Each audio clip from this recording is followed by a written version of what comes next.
Salam sejahtera, anda bersama saya Nina Rozman dalam Niaga AWANI. Seperti biasa jam 9 pagi ini kami akan bawakan pelbagai perkembangan terkini niaga dan ekonomi dari tempatan hingga ke antarabangsa bersama ahli panel jemputan. Dan sudah tentu saya akan mulakan, iaitu kita bercakap mengenai dasar gaji progresif yang akan dilaksanakan. Dikatakan adalah bersifat sukarela, berteraskan insentif dan terkait dengan produktiviti. Dan seterusnya kalau kita teliti, banyak perkara yang kita perlu teliti di mana Perdana Menteri Datuk Seri Anwar Ibrahim menjelaskan model dasar ini disusulkan setelah Majlis Tindakan Ekonomi Negara MTAN mengambil kira pandangan dan kepentingan majikan dan pekerja. Malah, ia menjadi pelengkap kepada dasar gaji minimum yang akan disusuli dengan garis panduan gaji progresif tahunan bagi setiap sektor pekerjaan dan peringkat. Sebelum kita bawa tetamu kita untuk mengulas lebih lanjut mengenai dasar yang akan dilaksanakan ini, mari kita tengok bagaimanakah iaitu dasar model gaji yang kita dapat bandingkan antara Malaysia dengan negara-negara lain. So, tentu ini adalah compilation di mana kita telah kumpulkan iaitu kita telah kumpulkan beberapa data daripada sini untuk kita teliti apa yang sebab kerana kita tahu sebelum kita ingin melaksanakan dasar gaji progresif ni, kita harus teliti setiap aspek secara menyeluruh. Dan sebelum itu kita akan bandingkan bagaimanakah model gaji di Malaysia dan merentas negara antara tiga negeri yang akan saya kongsikan sebentar sahaja lagi. Okey, kita mulakan dengan model gaji Malaysia di mana ada dua kategori di sini menunjukkan gaji minimum. Kadar gaji minimum semasa pada masa kini adalah RM1,500 atau kita panggil RM7.21 sejam. Manakala ia tertakluk kepada kebanyakan majikan juga kecuali yang mempunyai kurang daripada 5 kaki tangan. Dan pelaksanaan gaji minimum sebanyak RM1,500 ini akan mula dilaksanakan pada Januari 2023 awal tahun ini. Manakala yang kedua, model gaji di Malaysia bagaimana? Kita panggil PWS iaitu Sistem Upah Berkait Produktiviti. Dalam bahasa Inggeris bermaksud Productivity Linked Wage System di mana ia menghubungkan gaji dengan prestasi dan juga produktiviti pekerja. Dan untuk gaji PWS ini tidak terikat kepada senioriti, kelayakan dan juga skala tetap. Dan setakat Jun 2022, kita saksikan di sini, kalau kamera dapat zoom in sikit di sini, 94,014 syarikat telah laksanakan model gaji PWS, manakala iaitu banyak peningkatan sebanyak hampir 10,000 berbanding tahun 2018 sebelum pandemik COVID-19. Okey, jom kita lihat bagaimana model gaji negara termilir. Ada 3 di sini yang kami akan kongsikan: Australia, New Zealand dan Singapura. Sebelum kita bagi terperinci, kita lihat bagaimanakah, iaitu secara ringkas, apakah model gaji yang dilaksanakan di negara Australia. Mereka melaksanakan sistem hybrid, gaji minima kebangsaan dan sistem award. Okey, sahabat, nanti kita akan kongsikan lebih terperinci apa dimaknakan sistem award. Kedua, New Zealand, sistem gaji minimum berbeza mengikut sektor kawasan dan juga kategori pekerjaan. Manakala untuk Singapura pula, iaitu model gaji progresif PWM. Mereka telah laksanakan dahulu iaitu peningkatan gaji melalui kemahiran dan juga produktiviti di mana Malaysia akan laksanakan untuk tahun ini. Seterusnya, kalau kita lihat secara terperinci untuk model gaji Australia yang melaksanakan gaji minimum kebangsaan bersama sistem award. Dan kita tahu gaji minimum kebangsaan di Australia, mereka takluk kepada semua pekerja, termasuk pekerja yang tidak dilindungi oleh award ataupun perjanjian berdaftar. Manakala setakat 1 Julai 2023 ini, gaji kebangsaan di Australia adalah sebanyak $23 sejam atau $882 seminggu. Dan sistem award yang saya katakan pada awal tadi adalah pekerja yang dilindungi award atau perjanjian berdaftar berhak mendapat kadar gaji minimum termasuk juga dengan kadar penalti, allowance dalam award ataupun kita panggil perjanjian mereka. Dan ini adalah model gaji Australia. Jom kita tengok bagaimana pula model gaji di New Zealand. Di sini mereka mengamalkan gaji minimum di mana untuk gaji minimum tertakluk kepada pekerja sepenuh masa, separuh masa, jangka tetap, casual dan bekerja dari rumah. Ini adalah 5 kategori yang berhak untuk dapatkan gaji minimum di New Zealand. Seterusnya, gaji minimum di New Zealand dibayar dengan upah, gaji, komisen atau kita panggil kadar sekeping piece rate dengan beberapa pengacuan. Adalah kalau anda teliti model gaji New Zealand ni, setiap model gaji di setiap negara ni perincian dia agak lebih banyak dan lebih detail lah. Tapi kami kongsikan cara ringkas. Dan terakhir untuk model gaji New Zealand, setakat 1 Julai tahun ini, kadar gaji minimum untuk dewasa adult adalah $22 sejam dan yang baru bermula starting out ini untuk mula bekerja adalah sebanyak $18 sejam, manakala yang berada dalam training adalah sebanyak $18 sejam. Dan untuk negara terakhir yang kita akan buat perbandingan Malaysia adalah model gaji Singapura yang dipanggil PWM. Di mana model gaji Singapura ni mereka meliputi warga negara dan penduduk tetap Singapura. Dan kedua, ia merangkum beberapa sektor iaitu pembersihan, keselamatan, langkah, lift dan eskalator, runcit, khidmat makanan, termasuk juga dengan pekerja pengurusan sisa yang diberikan pada Julai tahun ini dan administration dan juga driver bermula pada Mac tahun ini. Untuk cara ringkas, bagaimanakah model gaji Singapura? Kalau kita lihat untuk setiap sektor, kita ambil satu contoh, sektor keselamatan. Okeylah, contoh sebagai pegawai. Kita mulakan pegawai keselamatan lebih kurang $1,650. So, untuk dapat sebagai jawatan pegawai keselamatan ini, mereka perlu mempunyai sekurang-kurangnya 6 bulan bekerja dan 2 model sijil untuk mendapat jawatan ini dan pekerjaan ini. Manakala untuk mereka upgrade naik jawatan mereka sebagai pegawai keselamatan kanan iaitu melebihi gaji $1,800, sekurang-kurangnya mereka 1 tahun tempoh bekerja campur 1 unit pelepasan lanjutan dan juga 2 model lanjutan. Dan untuk kita lihat yang lain adalah bila selepas itu kita naik lagi penyelia keselamatan. Gaji lebih pada $2,000 iaitu sekurang-kurangnya 1 tahun 6 bulan tempoh bekerja tambah dengan 4 model lanjutan iaitu sijil lanjutan penuh, baru mereka akan dapat gaji ni, baru mereka akan naik jawatan ni. Okey, kita akan naik lagi sebenarnya kepada penyelia kanan keselamatan lebih pada $2,200. Sekurang-kurangnya mereka memerlukan tempoh bekerja 2 tahun di sini, manakala dan mereka perlu 3 model diploma. Dan setelah mereka mendapat ini, mereka akan dapat menjadi iaitu antara jawatan tinggi ketua pegawai keselamatan. Dan ini adalah model gaji yang anda dapat saksikan untuk Malaysia berbanding dengan negara Australia, New Zealand dan juga Singapura. Dan untuk mengulas apa langkah seterusnya berkenaan pelaksanaan gaji progresif ini, bersama di dalam talian ketika ini adalah Pengarah Institut Pembangunan dan Kemajuan Inklusif Malaysia, Universiti Kebangsaan Malaysia Binda UKM, Profesor Tan Sri Dr. Nur Azlan Ghazali. Saya nak ucapkan terima kasih Prof kerana sudi meluangkan masa bersama kami. Baik Prof, boleh kami dapatkan reaksi awal Prof dengan kita boleh cakap perbandingan model gaji yang telah saya bandingkan negara-negara lain. Apa sebenarnya reaksi awal Prof untuk model gaji progresif di Malaysia yang akan dilaksanakan berbanding negara-negara lain? Bagaimana? Seperti dia terangkan, lain negara mempunyai kaedah-kaedah yang berbeza. Bagi saya, dalam konteks ini, yang paling penting ialah kita memastikan ianya menepati dengan konteks negara kita. Ya, walaupun kadang-kadang sesuatu kaedah itu berjaya dilaksanakan di negara-negara tertentu, tetapi tidak semestinya ianya berjaya di negara kita. Jadi penting bagi kita memahami dengan lebih detail apakah sebenarnya permasalahan yang kita hadapi, dan dari situ baru kita bergerak kepada apakah langkah-langkah yang perlu diambil dan seterusnya menentukan the model lah. Cumanya Nina, saya merasakan bahawa bagi saya lah sebagai ahli ekonomi ada 2 paradigm yang penting yang saya selalu pegang. Pertamanya ialah sekiranya kita berhadapan dengan permasalahan harga. Kadar upah adalah harga bagi masa ataupun tenaga manusia. Dalam bahasa cuma dipanggil kadar upah ataupun gaji. Hakikatnya dia adalah harga. Jadi paradigm yang pertama bagi saya, pegangan saya ialah bila ada masalah dengan harga, kita pertama mesti merujuk kepada penawaran dan permintaan. Itu very simple economics. You must attend that one first. Paradigm yang kedua yang saya pegang ialah di mana boleh kerajaan seharusnya tidak terlibat secara langsung dalam penentuan harga, termasuk kadar upah. Itu di mana boleh. Maksudnya ada kriteria-kriteria yang memerlukan kerajaan campur tangan, ada kalanya tidak, tetapi mengambil tindakan-tindakan lain yang lebih bertepatan dengan masalahan yang kita hadapi. Itu satu pandangan awal saya lah, yang penting dalam kita memastikan kadar upah di negara kita ini agak baik.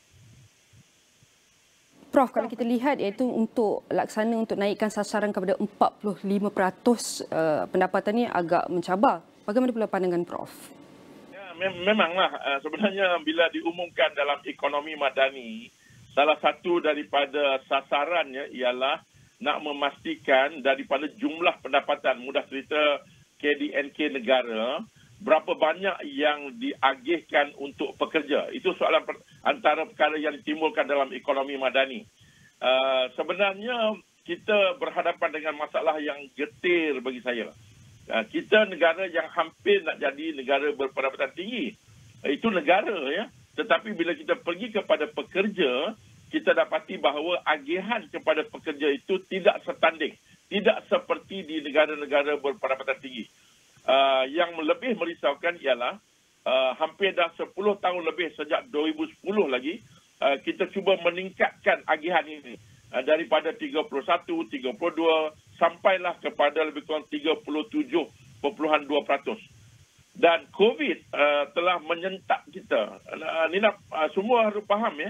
Sekarang ini kadar ini berada pada tahap 32.4%. Apa artinya? Artinya kita telah berpatah balik di hampir tahun 2011.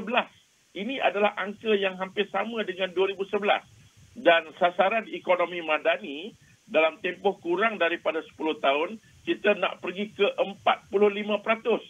Jadi ini satu cabaran yang sangat besar dan memerlukan tindakan-tindakan yang tepat.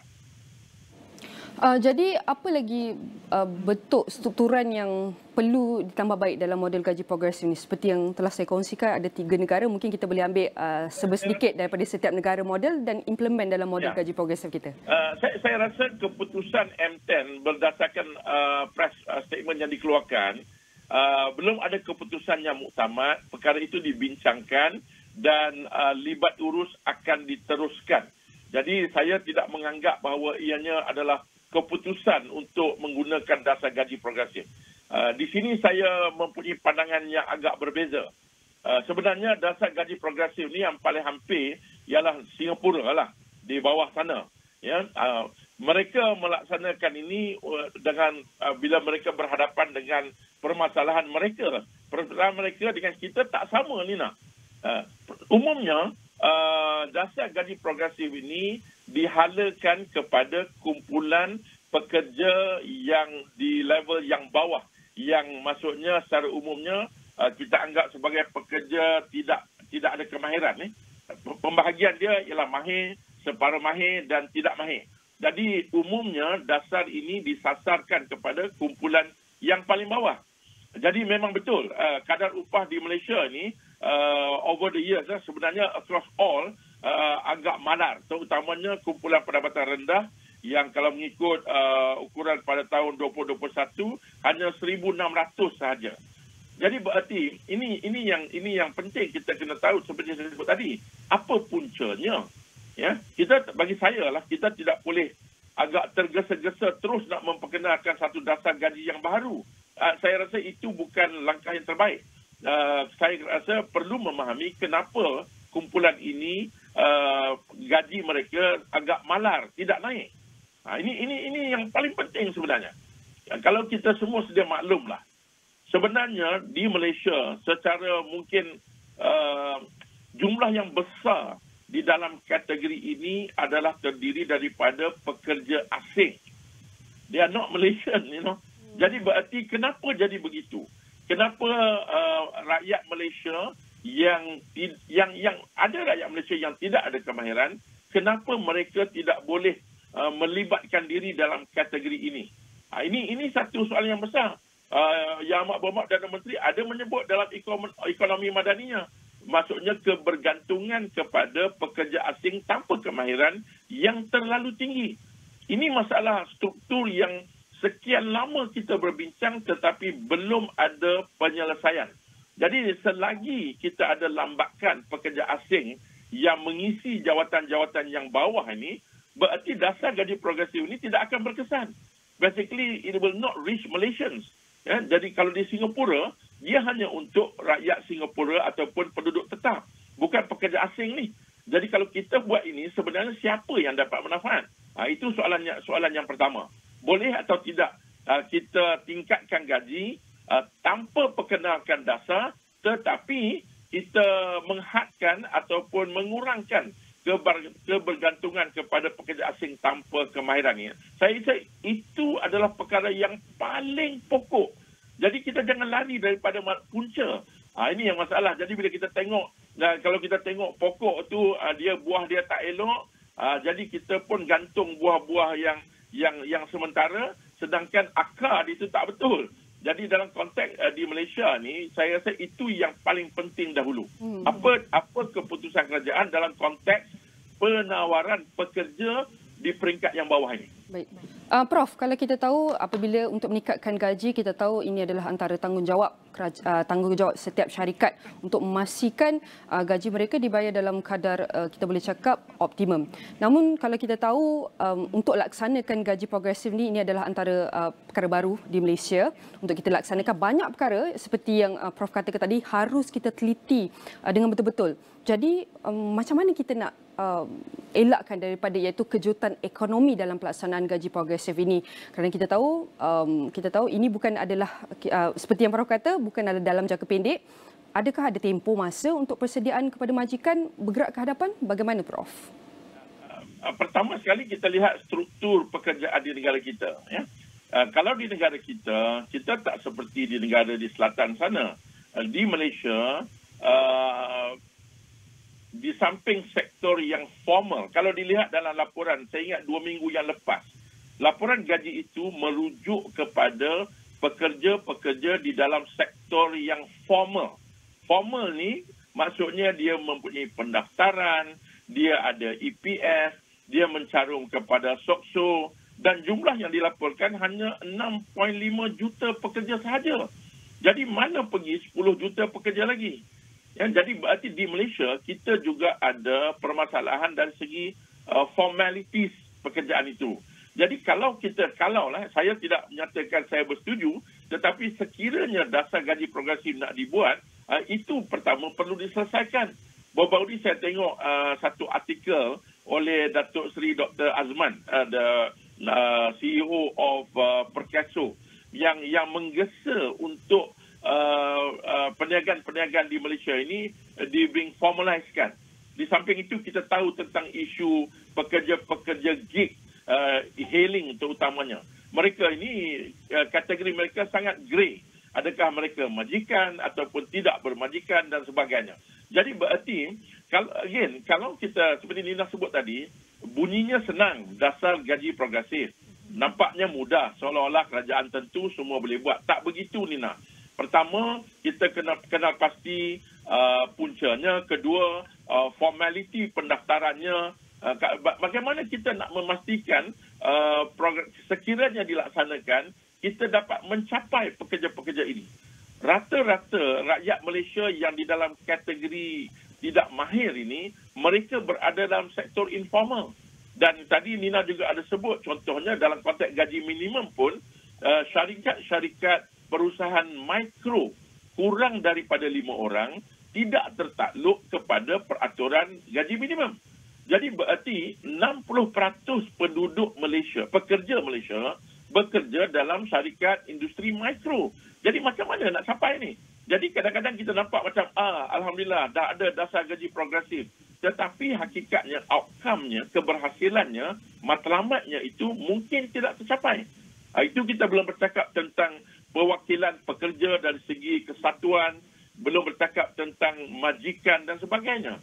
Jadi berarti banyak lagi perkara yang harus dinilai dan juga kita harus faham bahawa dasar gaji progresif ini juga dia ada implikasi ke atas fiskal, kedudukan keuangan kerajaan. Kerana dia tak boleh kerajaan buat dan lepas tangan begitu, tak boleh. Malah di Singapura pun kerajaan mereka ada menyediakan dana untuk menyokong pelaksanaan dasar gaji progresif ini. Jadi adakah kerajaan dalam konteks fiskal yang agak tertekan hari ini bersedia untuk menanggung keperluan fiskal, kewangan yang diperlukan untuk menjayakan dasar gaji progresif?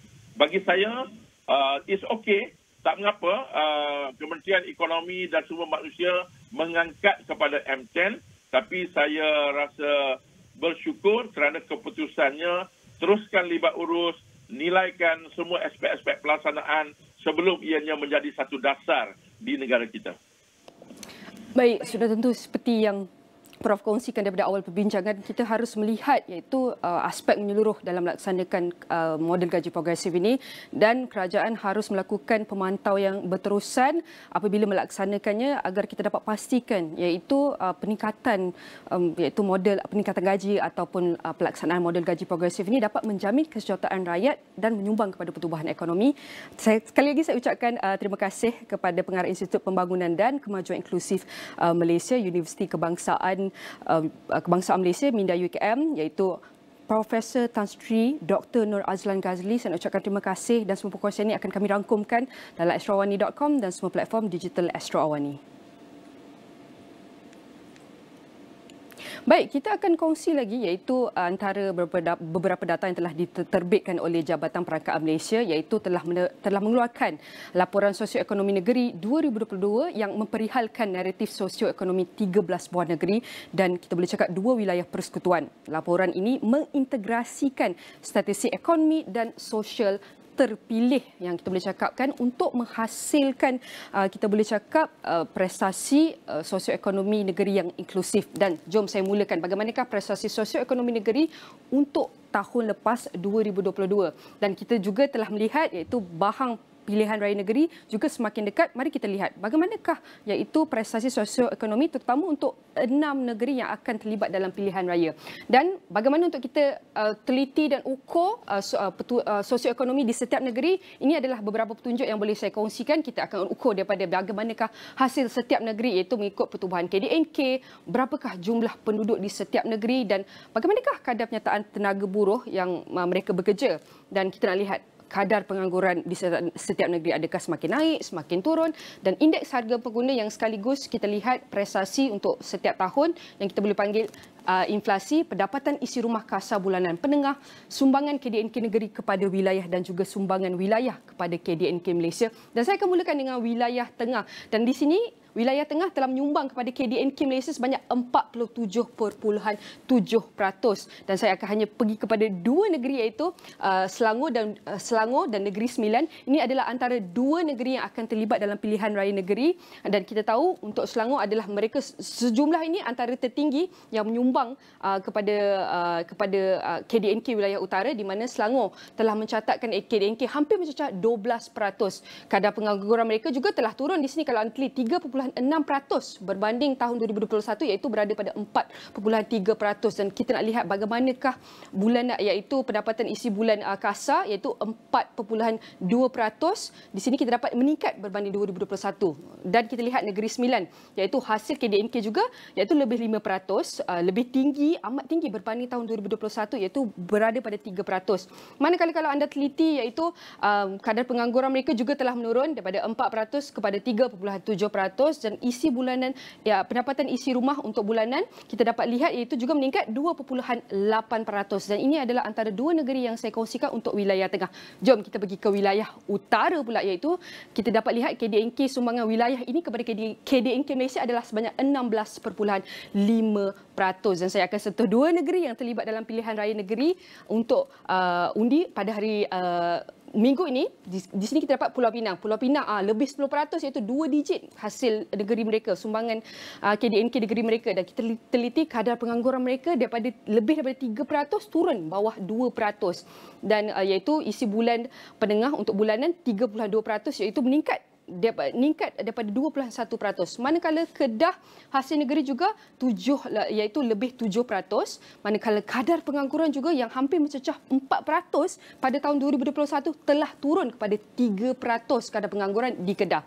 Manakala untuk isi bulanan 2.6%. Dan kalau kita teliti wilayah timur, Terengganu, Kelantan juga, ini adalah antara 2 negeri yang akan terlibat dalam pilihan raya negeri. Tidak jauh prestasi hasil mereka, iaitu sebanyak ini hampir mencecah 6%, manakala Kelantan hampir mencecah 43% untuk hasil negeri. Kadar pengangguran mereka juga turun, iaitu 36% untuk Terengganu, manakala Kelantan 3.7%. Dan ini adalah antara iaitu infografik yang dapat saya kongsikan ketika ini, bagaimana untuk kita lihat iaitu prestasi setiap negeri dan bagaimana untuk calon-calon yang akan diundi, bagaimana mereka akan mengangkat darjat dan martabat rakyat di setiap negeri yang akan mereka wakil. Dan ini ini adalah antara perkongsian perincian yang akan kami upload juga di astrawani.com dan semua platform digital Astrawani. Dan selepas ini akan bersama rakan tugas Ibrahim Sani untuk membawakan perkembangan seterusnya. Jangan ke mana-mana, kami akan berhenti rehat seketika, kembali selepas ini.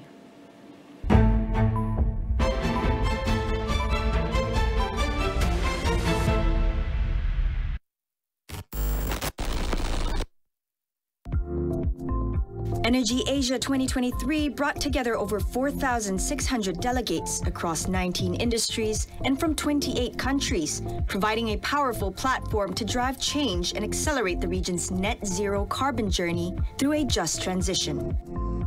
It aims to drive actionable solutions that will enable Asia to pursue economic growth and foster equitable social progress with a decarbonization imperative. Energy Asia is instrumental in putting all of Asia on the right track towards ensuring a sustainable future. My earnest hope is that this conference will be the place where this vast pool of knowledge convenes to form practical solutions and concrete proposals for an effective and inclusive transition to net zero and more sustainable Asia. Mama, baju kotor.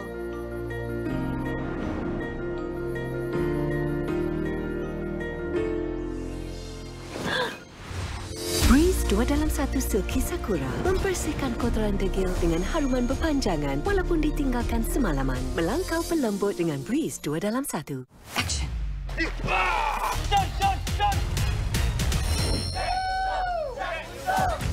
Bapa Aida, Jack Yusof. Bapa Aida, Jack Yusof. Family, good morning. Believe to your abah, okay? Tak, apa masalahnya ni? Jack kena tangkap. Aida akan fight untuk Abah. I have nothing. Stream ke semua episod Jack Yusof On Demand dan episod akhir Isnin di Astro Ria dan Astro Go.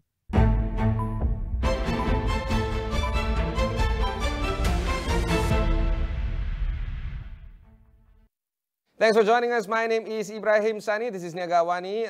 In the studio are two very distinguished guests. On my right is Munira Khairuddin, the CEO and country head of Principal Malaysia, somebody that I've known for quite some time. And of course, to her right is Nur Hisham Hussein, the evergreen, ever scary, I suppose, Chief Strategy Officer of our EPF right now, joining us in the studio. We're going to be talking about the balancing of savings for the future with looking at the immediate needs of what we need to do today and the impact as Malaysia turns into an aging society. We know that retirement crisis is already there. We're looking at how we can save ourselves in terms of at a personal, individual level, but of course at an industry level or a country level, how do we navigate that? Let's start with Munira. We're looking at the idea of how Malaysians' savings are actually quite fast depleting post-pandemic. We're looking at inflation rate actually easing off. We're looking at consumer price index have also shown some slight recovery, especially one segment of it, which is food, where things are actually easing up as well. But I don't feel it. When I interviewed Maidin, he was actually, showing me the kind of numbers, chicken dah RM9.40, but now it's RM8.40. But I'm like, why am I paying, the shopping cart is still expensive. He blames me at where I shop. He says you blame Maidin. This is what, business owners are all about. So where are we situated right now when it comes to the economy? Are we really looking at a better outlook right now? And of course, how do you approach this whole retirement savings crisis right now? I think you said it quite well. We have some glimmer of hope, but I think there's still many structural issues that is not fixed, and we really need to put our heads together. One of it is where you say inflation is tapering off. Structurally, we know it's not. Higher cost of living, and Malaysians' wage earn is not really at that competitive level. If you scan the region, I think our competitiveness is slightly diminishing, and so we really need to, I feel it's a structural problem with skills, and the inability to go higher up the value chain is also a structural issue. And when you can't go up higher the value chain, and the gig economy, actually what we see, the gig economy in Malaysia is a lot of lower income gig economy. So we need to go up that value chain, because wage can't go up if we are not pairing it up with a right skills. All right, that's the idea. When we saw the Madani economy presentation by the Prime Minister last week, we saw that it's not just about raising the ceiling of the economy, it's also raising the floor of the economy, improving where we can stand when it comes to wages. There's an idea that progressive wage model is going to take place ahead of minimum wage. Isha, maybe you can chime in terms of where the direction is in terms of the plan of the country when it comes to the economy and actually addressing the retirement savings crisis right now. Yeah, thanks, Ibrahim. I think we're quite happy with the announcement. I think it hit some of the key points that we have been trying to advocate as well. The big one for us, obviously, is the expansion of coverage for both EPF and SOCSO. But I think there are other plans afoot. I think in terms of really relooking at the entire social protection landscape for Malaysia, we need help. There are too many gaps. And I think there does need to be a reprioritization, I think, in terms of resources and creating that floor. Because if there's one thing that the pandemic showed us, is that our floor is full of holes. And we really need to fill those gaps. The idea that we've been talking about is not just a sandwich generation, but a club sandwich generation. I am entering that stage right now, quite frankly. No longer a sandwich generation. And I would like to save more, but my wages aren't increasing as fast as I would like it to be. Maybe, Munira, you can chime in terms of how people like me are going to manage our situation moving forward. It's not dire for me. Maybe not dire yet, but it will be soon. Yeah, so how do I approach things? That's nice, like a club sandwich, right? Because really, I think we all need to reassess, affordability, in the sense that some, I wouldn't say tapering of your lifestyle, but debt. Debt levels are high, especially among young people. I don't know if you're in that club, but the debt levels are growing and high, and people are living beyond the means. So it takes a lot of education, but I think when your purse is tight, you are forced to think better and reallocate. But I'm not sure how clever people are in doing that, because they feel that they are in this debt trap, and they are in a high cost of living and wanting to maintain a certain lifestyle. So we were just talking about housing affordability. It's a whole structural issue on how to, really elevate the whole society. But for people like yourselves, right, I think discipline is key. It's not too late. Discipline is key in really prioritizing your, spend. And really, I think we need to be more vigilant in thinking where we want to get at retirement. Insurance coverage is key, putting aside enough savings. Many people say they don't have enough emergency savings, but also put aside a little bit on your retirement, right, on top of your EPF, because we all know the statistics, not enough. Let's talk about the statistics. EPF has just recently shared a very disturbing number, which is 9% of EPF members do not have not even a ringgit in their savings by the time they are 55. Yep. This number increased quite dramatically to 20% by the time you are 60, yep, and 65 by the time you're 75. I think most 33% do not have not even a ringgit inside. Yep. Having said that, those that do not fall into this category, just because you have a ringgit, you're falling into this category, which is not fair as well for us to understand what the numbers are. So, in short, we don't have retirement. So let's talk about some of the ideas that EPF is thinking about. Yep. Account 3 has been mulled. Yep. We carried that news here in Asrawani. Of course, discussions are in place. Hopefully, those in the informal sector can subscribe to this notion. We don't know how it's going to play out. What else is being thought of at EPF right now when it comes to addressing retirement savings? We have a lot of things on the cooking, if I can put it that way. Account 3 is just one of them. The monthly drawdown is another. There's a few other things that we are discussing with the government in terms of reform of the scheme. I think if we look at our work list, I think there's about 20 odd different reforms that we're looking at. I think that we're hoping to be able to roll out. But I think the key here is that we know that the situation is quite dire, right? A lot of these tweaks, a lot of these reforms will probably have incremental improvement in terms of retirement savings. So we need to think a little bit further than that. I think when we look at the entire landscape, I think in terms of retirement, there are significant challenges both at an individual as well as societal level. And it really does require a bit of a rethink, I think, in terms of what our arrangements are like. If you look at best practice in other countries, what happens is that they have a multi-layer system. Whereas here, we rely either on the civil service pension if you're in the government, or you rely on EPF alone. And what we really need is to have some form of national, basic pension that covers everybody. So you get a very bare minimum. I mean, it doesn't have to be adequate, but what we're aiming for is that based on your own resources, based on what the government is able to provide, you have multiple income streams that can help support your retirement. Are you talking about UBI for retirees? Sorry, universal basic income? I wouldn't call it a basic income because basic income implies adequacy. Oh, so this you're not even talking about just adequacy, this is something. Something, right? So what we have today, we have STR, which does provide a little bit on an annual basis. Yeah. Some of that can be repurposed for the elderly. Yeah. And children, so don't leave that one out. We can also look at different forms of, I think, contributory systems. We can look at possibly expanding what we have in terms of social welfare. All of these require resources. All of these require, I think, some engagement with stakeholders because it does mean that we are changing the social contract. And I think that what it boils down to is that social contract. What we have today is obviously not sufficient. Mm-hmm. Can I chime in? I think the voluntary pillar is weak, and that's why we can't sustain this.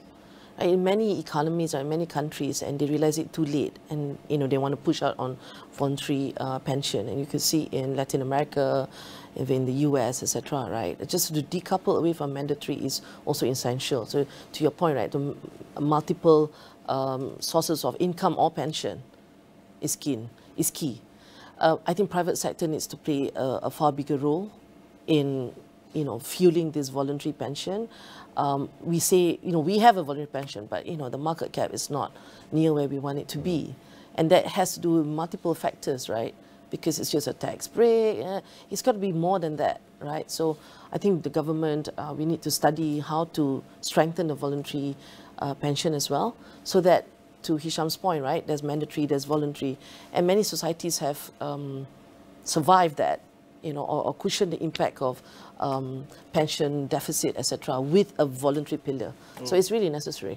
Okay, one area of concern, or that I want to explore with you, specifically Munira, is on the appetite for investors, especially amongst individuals in the, can I say T20, are we still using that? Or the high net worth or affluent individuals. When it comes to your advice in terms of investment strategies and portfolio building for investors who are seeking to invest in opportunities for the current market situation, what will be some of the ideas that you can share with us? Oh, okay. Before I get to the ideas, right, so the income gap is getting wider and wider, T20 and the rest of the country, right? Mm-hmm. But we see clear different, appetite in investments. So T20, I think the financial literacy is very high. In fact, many of the T20 are already investing abroad, and money is abroad. Yes. I'm looking at Malaysia's gross national income per capita in USD. The lower middle income threshold was about 500 US in 1989. Now it's about 500 as well. There's not much there. Yeah. For the upper middle income threshold, it was 2,000 ringgit. Sorry, 2,000 US dollars in 1989. Now it's barely 4,000, slight increase. But the upper middle and high income threshold was 6,000 USD in 1989. Now it's more than double that at 13,000. But because the higher threshold is higher, the Malaysia GNI per capita also tracks upwards. Yeah. So if you look at the absolute numbers, I mean, I'm sure you're going to school me after this. But when you look at the numbers per capita, wow, okay, we're growing just fine. But when you slice it to the three income categories, it's really bad when it comes to the 80% of us. Yeah. So how do we? Yeah. So you had a question on what are people looking at investments. So the T20 are already looking at global investments, alternative, offshore, right? And that's the thing, right? And many of the T20s have also, actually the upper echelon of T5 maybe, and the private banking segments in global markets. So we see that gap widening, and when you you know, someone like Principal, right, we're trying to also democratize investment and making it easier.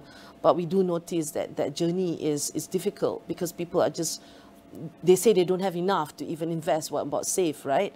Save pun tak cukup, and so how do they go to invest? So there's a long journey. I don't think I should even answer, you know, what are people investing? As I mentioned, people are investing in a lot of global solutions. And I think that GNI doesn't even take into account money offshore. Of course it doesn't. So the question is, right, you know, if you look at Japan, right, anecdotally, Japanese equities have gone up, and part of it is Japanese money is coming back. Indonesia stock market is going up because Indonesian money is coming back on top of the world money. So the question is, how do we bring back some of Malaysian money out in, and with that also, you know, other outside money, foreign investors to come in? So that's a longer conversation. It's not a long conversation. It's a question that we need to ask. But Hisham, let's explore that even further. So we're looking at 80% of Malaysian right now, looking at how they can think. Just psychology here. Think first in terms of saving and then investing. What would be some of the ideas that you can share with us when it comes to this point? I would put it at 97%. 97%, you're right. Yeah. It doesn't take a lot to be in the T20, by the way. Yeah. It doesn't. And when we're talking about people who actually have discretionary savings to invest, we're probably talking about T1, T3, something like that. I would say, I think the first thing to do, and I keep harping on this, have a plan, right? We know that, you know, as an individual, you have certain life goals, you have certain life events that you have to take care of, whether it's marriage or having a house, having children, children's education. Those are relatively predictable, right? Yeah. And you need to have a plan for that. I didn't predict my third child, but yes, the accidents happen, but you know, there are certain, So you know, these things will happen, and you should have a plan for them, and you should have very conscious decisions around savings and investment around those events. The thing is, when people have a plan, and I'm being serious now, it's very hard to stick to it. Yeah. There's COVID, there's loss of job, there's VSS suddenly, or MSS. Right. And sorry, I was just listening to a commentary this morning, and it says no plan survives contact with the enemy. So, but the thing is, if you don't have a plan at all, there's no way you can progress towards those goals, right? Plans can change, and obviously, you know, we don't know what the future holds, and things will happen, right? But those plans need to be there in the first place, and you can evolve those plans depending on what happens. Right? But without a budget, without a financial plan, without even thinking around these things that you need to do across the entirety of your life, you know, you're not going to get to those goals, and you're not going to have enough when those things happen. Right? Yeah. And that includes retirement. I can't agree more, right? Yeah. I mean, you can divert from your plan. It's like how you run a company, right? You've got a budget. So you've got a budget and you've got to have the plan. You've got to put aside, you have 3 kids, you've got to put aside the education plan for them. And don't mix them up. You have your retirement, don't forget about yourselves, because your kids probably won't be able to afford to take care of you like how you're taking care of our parents, or your parents, right? So I think some golden rule of, you know, 50 to 60, 60, 20, 20, something like that, right? You put aside, you have to have the discipline to put aside. Even if your investments or your savings of 20 erodes to a 5, think about how to get it back to 20. The collaboration between the private and government sector is also quite crucial. We're looking at how the impact of the Malaysian economy as we turn into an aging society can be cushioned through some form of collaboration, private-public sector, some of collaboration in terms of what you mentioned just now, in terms of mandatory versus voluntary kind of notion of savings and investment.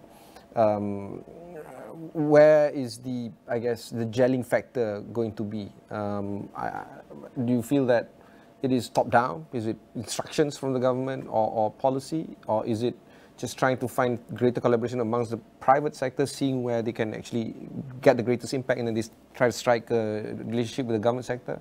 How do you see this? I think, in my view, right, policies on pension has to be strategic, and it has to be longer term.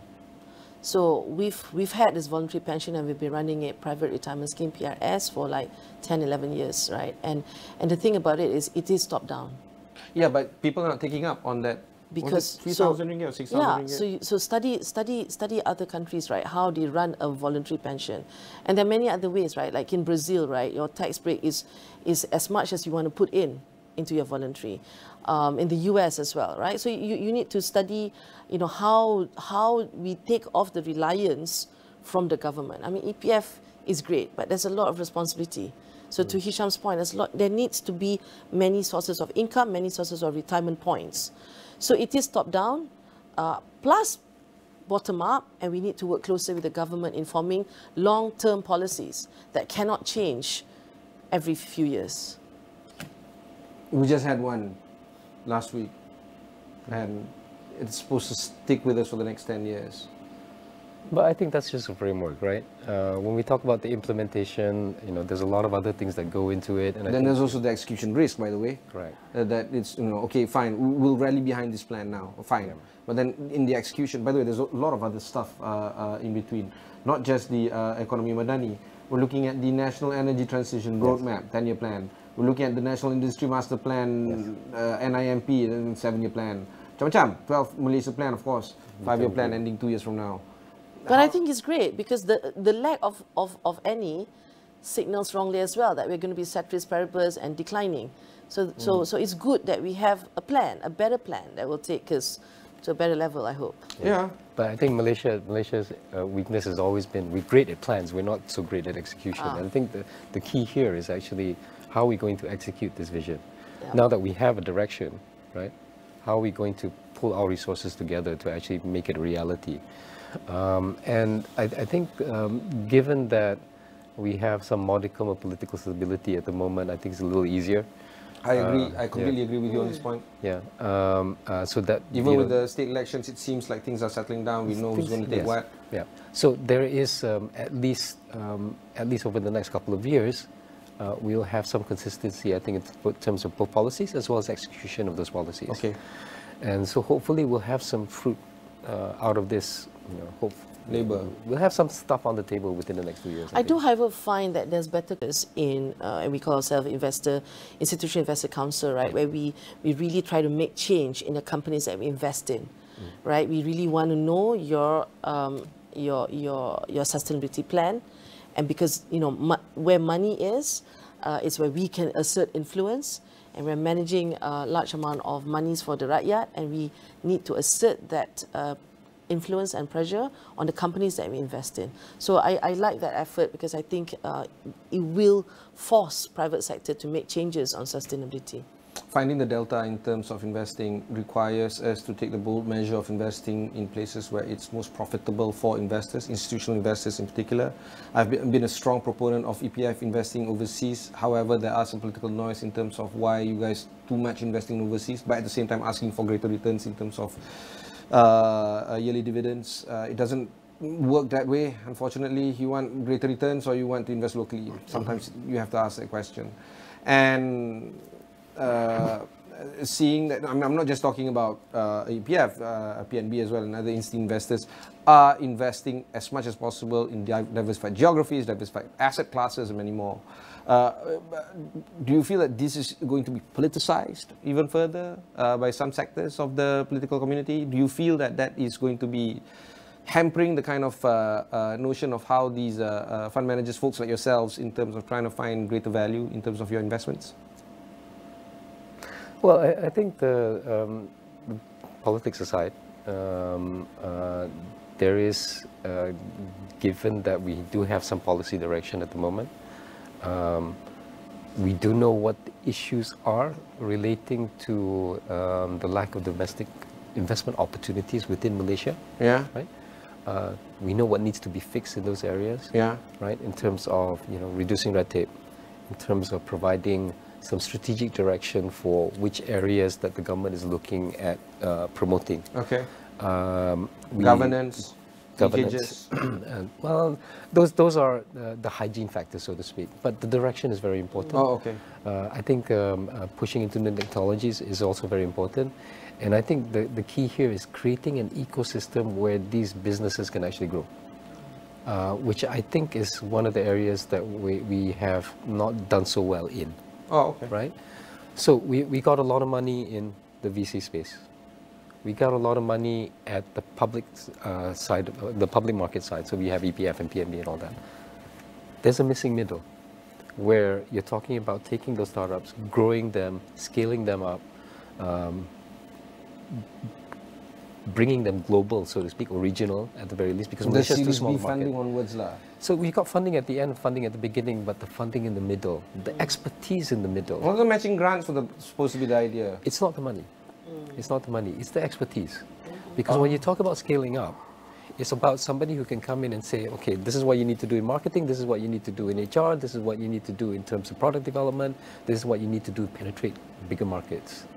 Right? So that kind of support, I think, is really crucial, I think, in bringing the startups all the way up to the mezzanine space, get into that growth area, becoming unicorns, what have you, and then you go for listing. We don't have that pipeline. And I think that's the problem that we're facing today. It's a structural problem. It's not that either EPF or PNB or any of the other investors are reluctant to invest in Malaysia. It's that flow of assets coming out that makes it worthwhile to invest in. But identifying the problem where the gaps are is a fantastic first step, no? Yes, exactly. So if we recognize what the problem is, then at least we can take some steps in terms of fixing it. Right? So I think one of the things that I think MOF as well as MITI have been trying to do over the last couple of years is bringing private equity investors into Malaysia. PE. Yes, so the PE space is very important because they're the ones who actually are the bridge between the startup and the public market IPO side. I was doing PE for 1 week, and then I ran out of the shop very fast. Yeah. I was recruited. It's not easy. And I'm like, this is a dead space. I ran out, and immediately I ran to debt markets. Yeah. That was then. I don't know. But PE is thriving elsewhere. It's not a dead space. It's thriving elsewhere. And of course, folks like you should be fantastic in PE. I think we have to be clever, right? When you talk about strategic allocation, strategic asset allocation, we have to be clever, right? That, you know, while the country fixes its structural issues, we need to invest offshore. And actually, you know, I run pretty successful unit trust and mutual fund business. And you could see that, and this is pure open, right? Investors are choosing to invest abroad to the tune of 80-20 actually. So, you know, you say that rakyat memilih, really, right? People are looking into returns for their income, for their retirement, for their savings elsewhere, but not really giving up hope on Malaysia. You know, when you get a little glimmer, oh, markets are up, people get really excited. But so, you know, it's also called salary deductions. I don't have much to say in that. I want to talk about private equities, right? And unfortunately, if you want private equity money to come in, you know, the benchmark is not just within Malaysia, it is really regionally. Yes. And right, there's so many attractive regional and global private equity propositions. And to Hisham's point, right, the skill, you know, how sure are we some of the PE funds can get to their IPO and be run really well? And it's the differentiation, the value proposition, the technology behind it. Those are the things investors today are a lot more cleverer. Even Malaysian investors are very, very clever, very, very astute now. Okay. Well, final comments before we conclude this conversation. Maybe Hisham, start with you. Well, I think when we look at that whole social protection landscape, I think it's not totally hopeless, right? I think the government recognizes the need for reform. I think the people recognize the need for reform. And we hope to be able to deliver on that within the next couple of years. Hopefully, we'll be able to create a system that's a bit more fit for purpose. But I think we also need to educate a lot of Malaysians, I think, in terms of financial literacy, investment literacy, right? So that they can take control and more accountability over their own futures. Because we can provide all the facilities. I was about to say that. I mean, anywhere from AKPK to financial managers. To, I mean, you can even go to YouTube, which is not sanctioned by our regulators, and they give you know financial advice. But if you don't want to take that step, you just can't. You can't force people to drink water. Ultimately, Malaysians have to take responsibility for themselves. It's easier to blame, actually. But the thing is, I think the help is there, the support is there if they need it. Right. Mira? Yeah, I think I'll wrap it up by saying this is the era of personal financial responsibility. In any country that you go to, it's an era of personal financial responsibility. So you need to take charge of your future, your retirement plans, your family, and you cannot rely on the government to, dish out or, plan for you the structural reforms and then, by the way, I will benefit. It is an era of personal financial responsibility. Get yourself upskilled, get yourself educated, have more sources of income, have more sources of savings. And I think all is not lost. Those are wise words, both from Nur Hisham Hussain of EPF, where we need to think about social protection landscape. And in his own words, it's not totally hopeless. You need to find ways to try and upskill yourself. And Munirah of Principal Malaysia talking about how we need to upskill ourselves, educate ourselves, and find ourselves in a better position than we are today. These are the kind of ideas that we are exploring both at Niaga AWANI as well as my show Notepad. You can find many of these kind of resources and upskill yourself and perhaps increase my ratings number as well by going to astrawani.com, look for Notepad or Niaga AWANI or Ibrahim Sani. Until then, thanks very much for watching. Goodbye.